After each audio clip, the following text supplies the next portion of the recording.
যুক্তরাজ্যের নতুন সরকারের নগরমন্ত্রী হলেন বঙ্গবন্ধুর নাতনি টিউলিপ সিদ্দিক। দায়িত্ব পেলেন আরেক বাংলাদেশি বংশোদ্ভূত এমপি রুশনারা আলী।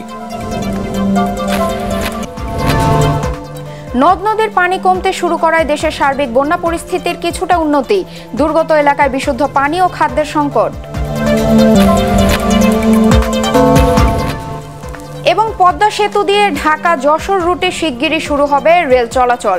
প্রথম পর্যায়ে চলবে একটি ট্রেন, সংখ্যা বাড়ানোর দাবি ব্যবসায়ীদের। সরকারি চাকরিতে কোটা বাতিল করে 2018 সালে পরিপত্রের উপর 1 মাসের স্থিতাবস্থা দিয়েছে আপিল বিভাগ। আন্দোলনরত শিক্ষার্থীদের ক্লাসে ফেরার আহ্বান।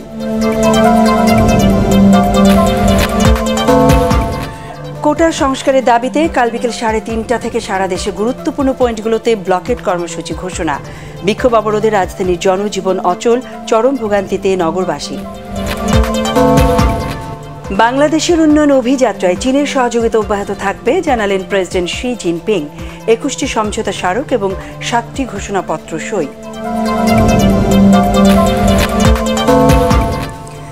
সর্বোচ্চ আদালতের সিদ্ধান্তই আওয়ামী লীগের অবস্থান, জানালেন ওবায়দুল কাদের। শিক্ষার্থীদের ধৈর্য ধরার আহ্বান।